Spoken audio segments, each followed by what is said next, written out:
Good morning, my learners. Welcome to my YouTube channel. I hope all of you are fine and safe. Last time हमने 15 group family complete की थी, nitrogen family, उसकी general characteristics, special oxides of nitrogen phosphorus, oxo acid of nitrogen phosphorus and allotropic form of phosphorus, हमने सारी ये complete की थी family. Today we do the next family, that is the sixteen group family है हमारे पास P block के अंदर.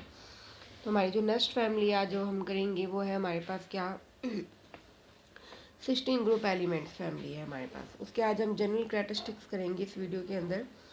Cysteine group family के जो मेंबर हैं हमारे पास वो कौन कौन से हैं हमारे पास, डैट इज ऑक्सीजन O है, सल्फर S है, सेलेनियम Fe है, टेलुरियम Te है और पोलोनियम PO है.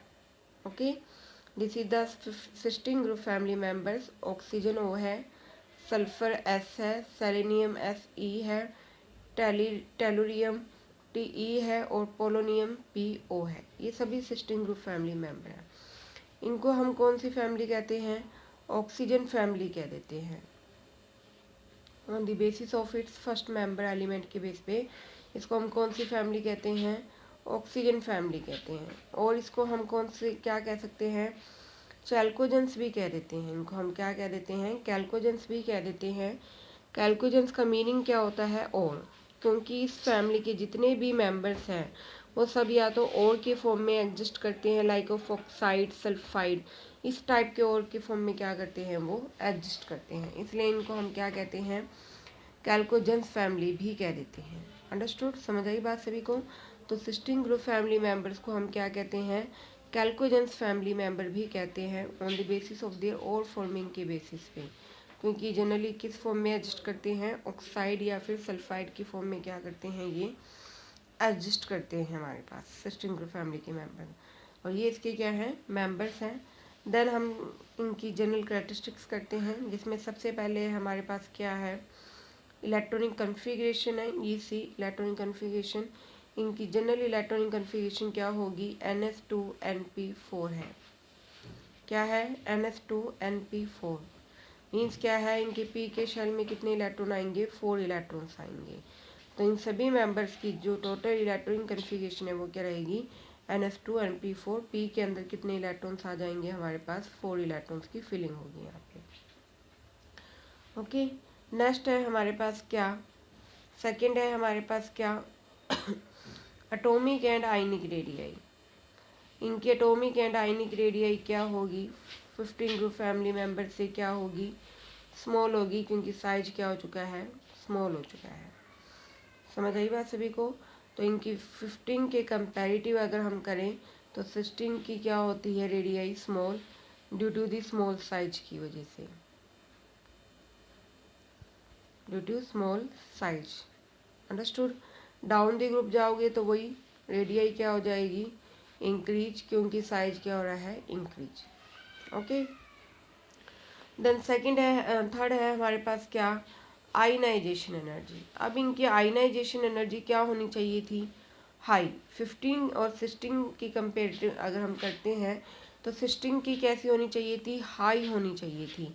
बट होती क्या है इनकी, लेस. ठीक है, क्यों, क्योंकि इनकी जो कन्फिग्रेशन है वो है NS2NP3, इनकी है NS2NP4. तो 15 की जो कन्फिगरेशन है वो कैसी है, हाफ फिल्ड है, स्टेबल है हमारे पास. कैसी है, हाफ फिल्ड है, स्टेबल है. इसलिए इनकी फर्स्ट आयनाइजेशन एनर्जी क्या होती है, 16 से क्या होती है, हाई होती है. होनी किसकी ज़्यादा चाहिए थी, 16 ग्रुप फैमिली मेंबर की ज़्यादा होनी चाहिए थी, बट होती क्या है, लेस होती है. किसके कंपैरेटिव, 15 ग्रुप फैमिली मेंबर के कंपैरेटिव. हालांकि साइज स्मॉल है 16 फैमिली मेंबर्स का, तो 16 ग्रुप फैमिली मेंबर का जो साइज है वो क्या है हमारे पास, स्मॉल है. बट फिर भी उसकी जो रेडियाई है वो हमारे, सॉरी, जो उसकी आयनाइजेशन एनर्जी है वो हाई होने के बजाय हमारे पास क्या होती है, स्मॉल होती है. क्योंकि जो 15 ग्रुप फैमिली मेंबर्स हैं उनकी जो कन्फिग्रेशन है वो हाफ फील्ड स्टेबल है, इसलिए उनकी फर्स्ट आयनाइजेशन एनर्जी क्या होती है, हाई होती है, क्योंकि इसमें से इलेक्ट्रॉन को रिमूव करना क्या होता है, डिफिकल्ट. डाउन दी ग्रुप अगर आप बात करोगे तो down the group ionisation energy क्या होती चली जाएगी, डिक्रीज. क्योंकि साइज क्या हो रहा है हमारे पास, इंक्रीज। ये सेम रीजन्स हैं वही। देन फोर्थ है हमारे पास क्या, melting and boiling point. Melting and boiling point इनका क्या होता चला जाएगा, डाउन दी ग्रुप इनका मेल्टिंग पॉइंट क्या होगा, इंक्रीज हो जाएगा। क्यों इंक्रीज हो रहा है, क्योंकि अभी जो इनमें फोर्स लग रहा है वो कौन सा फोर्स हो गया है, वैंडरवोल्ट टाइप का फोर्स हो गया है। कौन सा फोर्स हो गया है, वैंडरवोल्ट टाइप का फोर्स है। और वैंडरवोल्ट फोर्स जो है वो सरफेस एरिया पे डिपेंड करता है। और down the group surface area क्या होता है, इंक्रीज। और अगर सरफेस एरिया इंक्रीज है तो बॉइलिंग और मेल्टिंग पॉइंट भी क्या होगा हमारे पास, इंक्रीज होगा। ठीक है, पहले सबसे पहले बॉन्ड जो था वो आयनिक था, धीरे धीरे कोवलेंट हुआ। अब बिल्कुल लास्ट में आते आते वो कौन सा फोर्स हो रहा है, वैंडरवोल्ट फोर्स में कन्वर्ट होता जा रहा है हमारे पास, क्योंकि हमारे पास क्या है और इस वैंडरवोल्ट फोर्स के बेस पे ही डाउन द ग्रुप का अगर सरफेस एरिया बढ़ेगा तो हमारे पास जो मेल्टिंग और बॉइलिंग पॉइंट है वो भी क्या होती चली जाएगी, इंक्रीज होती चली जाएगी। देन है हमारे पास क्या, metallic and non metallic reactor. Metallic and non metallic reactor, metallic and non metallic reactor.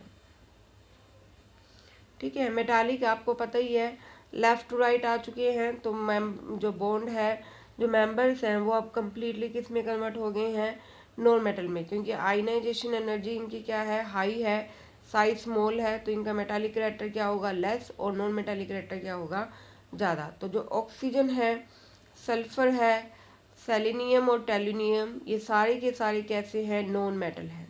ये कैसे हैं, नॉन मेटल्स है। डाउन दी ग्रुप क्या होता है, मेटालिक रिएक्टर है, यानी कि पोलोनियम सिर्फ एक ऐसा मेंबर है जो यहाँ पे क्या होगा, मेटल होगा। बाकी सब किस में कन्वर्ट हो चुके हैं, अब नॉन मेटल फॉर्म में क्या हो चुके हैं, कन्वर्ट हो चुके हैं, क्योंकि इनका साइज बहुत ज़्यादा क्या हो चुका है, हमारे पास स्मॉल हो चुका है। ओके, अंडरस्टूड, समझ आई बात सभी को। तो ये मेटालिक और नॉन मेटालिक रिएक्टर है। ये सारे रिएक्टर्स हमने पहले भी स्टडी किए हुए हैं। इसके अलावा है अब हमारे पास क्या, electron affinity. This is electron affinity. Affinity क्या होती है, मैक्सिमम टेंडेंसी होती है ये हमारे पास इलेक्ट्रॉन्स को गेन करने की, maximum tendency to gain, maximum tendency to gain the electrons, इनकी ये इलेक्ट्रॉन एफिनिटी होती है। अब आपको पता है कन्फिगरेशन क्या है, NF2 NP4, तो इनके वैलेंस शेल में टोटल कितने इलेक्ट्रॉन है, 6, यानी इन्हें अपना ऑक्टेट कंप्लीट करने के लिए कितने इलेक्ट्रॉन चाहिए, सिर्फ 2। तो इनके पास क्या है, बहुत ज़्यादा टेंडेंसी है इलेक्ट्रॉन को गेन करने की, लॉस करने की बजाय ये क्या करते हैं, अब गेन करते हैं। तो इनके पास मैक्सिमम टेंडेंसी मिलती है किसकी, इलेक्ट्रॉन को गेन करने की हमारे पास। अंडरस्टूड, समझ आई बात सभी को। अगर हम बात करें ऑक्सीजन, डाउन दी ग्रुप जो है हमारे पास जो टेंडेंसी है वो धीरे धीरे क्या होती चली जाती है, डिक्रीज होती चली जाती है। सबसे ज़्यादा किसकी होनी चाहिए थी, ऑक्सीजन की, देन सल्फर की, सेलेनियम की, देन टेलुरियम की। बट ऑक्सीजन की क्या है हमारे पास, स्मॉल है एफिनिटी की वैल्यू। क्यों, क्योंकि इसका साइज बहुत ज़्यादा क्या होता है, स्मॉल होता है, और इनके इनकमिंग इलेक्ट्रॉन्स क्या फील करते हैं, रिपल्शन फील करते हैं, इसलिए इनकी एफिनिटी हाई होने की बजाय क्या है हमारे पास, स्मॉल है। ये वाली कैरेक्टरिस्टिक्स जनरल जो है वो मैं आपको पहले भी वीडियोस में करवा चुकी हूँ। अगर किसी को रिमाइंड करना हो तो आप उन वीडियोस को, मैंने लिंक दिया हुआ है डिस्क्रिप्शन बॉक्स में, वहाँ से विजिट कर सकते हो। तो ऑक्सीजन और सल्फर की जो है हमारे पास किसकी ज़्यादा होगी एफिनिटी, सल्फर की होगी। ऑक्सीजन की ज़्यादा होनी चाहिए थी बट होती क्या है, कम, क्योंकि इनका साइज क्या हो चुका है, स्मॉल है बहुत ज़्यादा, और इनकमिंग इलेक्ट्रॉन क्या फील करता है, रिपल्शन फील करता है, इसीलिए। अंडरस्टूड, समझ आई बात सभी को। देन है हमारे पास क्या, ऑक्सीडेशन स्टेट। आपको बताया ही है मैंने, इनके पास गेन करने की टेंडेंसी है 2 इलेक्ट्रॉन, तो इनकी जो स्टेबल ऑक्सीडेशन स्टेट है वो क्या है, -2। सबसे ज़्यादा जो स्टेबल है वो कौन सी है, -2। इसके अलावा ये -1 भी गेन कर सकते हैं, 1 इलेक्ट्रॉन भी गेन कर सकते हैं। इसके अलावा क्या है, बाकी सबको ऑक्सीजन को छोड़ के, एक्सेप्ट दी ऑक्सीजन, बाकी सबके पास वैकेंट डी ऑर्बिटल्स हैं, तो वो सब +2 +4 +6 टाइप की भी क्या कर सकते हैं, ऑक्सीडेशन स्टेट को क्या कर सकते हैं, शो कर सकते हैं हमारे पास, ऑक्सीजन को छोड़ के। अंडरस्टूड। अगर ग्राउंड स्टेट में बात करें जैसे सल्फर, तो सिर्फ +2 करेगा, एक एक्साइटेशन कर दोगे तो 4 हो जाएगी, एक और एक्साइटेशन कर दोगे तो 6 हो जाएगी। तो मतलब क्या है हमारे पास, ये क्या कर सकते हैं, सबसे स्टेबल जो है वो तो -2 है, इसके अलावा -1 भी हो सकती है इनके पास। इसके अलावा ये लॉस भी कर सकते हैं +2 +4 +6 फॉर्म में due to the vacant d orbitals की वजह से। ओके, अंडरस्टूड, समझ आई बात सभी को। तो ये हमारे पास क्या है, कैटेनेशन की प्रॉपर्टी है, और सॉरी ऑक्सीडेशन स्टेट की प्रॉपर्टी है इनकी हमारे पास। Okay, understood. देन है हमारे पास क्या, कैटेनेशन। कैटेनेशन आपको पहले भी बताया है मैंने क्या होती है, सेल्फ लिंकेज। तो फिर से हमारे पास क्या मिलेगी यहाँ पे, सेल्फ लिंकेज होगी। मेटल मेटल बॉन्डिंग पे डिपेंड करती थी, डाउन द ग्रुप डिक्रीज होती थी। तो इस बिहाफ पे अगर हम बात करें इसमें, तो इसमें ऑक्सीजन की होनी चाहिए थी, बट किसकी मैक्सिमम होती है, सल्फर की। ऑक्सीजन और सल्फर ही शो करते हैं कैटेनेशन, क्योंकि इन दोनों का ही साइज क्या है हमारे पास, स्मॉल है। और सबसे ज़्यादा जो स्टेबल है वो फिर से कार्बन ही रहेगा हमारे पास, कार्बन की ही स्टेबल होती है, क्योंकि यहाँ पे दो दो लोन पेयर्स आ जाएंगे अब ठीक है, नाइट्रोजन में तो एक ही लोन पेयर था, यहाँ पे कितने लोन पेयर है अब हमारे पास, 2 क्या है हमारे पास, lone pair of electrons present है। इसलिए क्या होंगे, इनकी जो कैटेनेशन है वो कार्बन के कंपेरेटिव स्मॉल है, बट ये शो करते हैं हमारे पास। जैसे ऑक्सीजन शो करता है H2O2, सल्फर शो करती है H2S2, H2S2, H2S3, इस टाइप की। तो ये सबसे ज़्यादा क्या करते हैं, कैटेनेशन शो करते हैं। ऑक्सीजन और सल्फर में भी कैटेनेशन किसकी ज़्यादा होती है, सल्फर की ज़्यादा होती है हमारे पास। अंडरस्टूड, समझ आ गई है बात सभी को। तो कैटेनेशन की पावर हमारे पास क्या है, सिस्टीन ग्रुप फैमिली मेंबर्स भी क्या करते हैं, शो करते हैं। ऑक्सीजन और सल्फर क्या करते हैं, मैक्सिमम कैटेनेशन को क्या करते हैं, शो करते हैं। देन है हमारे पास क्या, एलिमेंटल स्टेट, कि किस फॉर्म में ये एग्जिस्ट करते हैं। लाइक ऑफ नाइट्रोजन, जो ऑक्सीजन है इसकी जो स्ट्रक्चर है वो इस तरीके से मिलती है, O डबल बॉन्ड O। इसके भी इलेक्ट्रॉन 2p में है, इसके भी इलेक्ट्रॉन 2p में है। ओवरलैपिंग क्या हो जाएगी, गुड हो जाएगी। और हमारे पास क्या मिलेगी यहाँ पे, p पाई क्या मिल जाएगी, बैक बॉन्डिंग मिल जाती है। इसलिए मल्टीपल बॉन्ड को क्या करते हैं, शो करते हैं। इनमें क्या मिलती है, p pi back bonding due to the small size की वजह से और सेम ऑर्बिटल होने की वजह से बॉन्ड पी पाई क्या होती है, बैक बॉन्डिंग हो जाती है। इसलिए इनमें क्या मिलती है, मल्टीपल बॉन्डिंग्स मिलती है। बाकी जो मेंबर्स हैं, सल्फर, सेलेनियम, टेलुरियम, ये इस टाइप के क्या नहीं शो करते हैं, मल्टीपल बॉन्डिंग शो नहीं करते हैं। वो सिंपल सिंगल बॉन्ड की फॉर्म में क्या करते हैं, एडजस्ट करते हैं हमारे पास। जैसे सल्फर की आप पता है किस फॉर्म में एडजस्ट करता है, S8, क्राउन शेप मिलती है इसकी हमारे पास। ठीक है, इसकी शेप कैसे मिलेगी, क्राउन शेप में मिलेगी हमारे पास। इसके अलावा है हमारे पास लास्ट इसकी प्रॉपर्टी है, that is allotropic property. Allotropic properties है हमारे पास। ऑक्सीजन की दो एलोट्रोपिक फॉर्म है, एक तो है O2, एक है O3, ओजोन वाली। ठीक है, O2 एंड ओजोन है ये। सल्फर की है 3, rhombic sulphur, monoclinic, plastic sulphur, ये इसकी एलोट्रोपिक फॉर्म है। इसी तरह सेलेनियम की 2 है, red and grey selenium.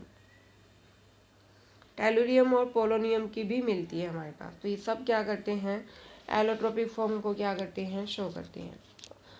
Oxygen की O2 और O3 है, सल्फर की रोम्बिक, मोनोक्लिनिक और प्लास्टिक है, सेलेनियम की रेड और ग्रे है। तो ये सब क्या करते हैं, एलोट्रोपिक फॉर्म को क्या करते हैं, शो करते हैं। ये सब थी इसकी general characteristics. I hope all of you are understood it very well. अगर किसी को फिर भी कोई प्रॉब्लम लगे तो आप मेरे से कंसर्न कर सकते हो। इतना समझ लेना, पढ़ लेना, कोई प्रॉब्लम लगे तो पूछ लेना। Thank you.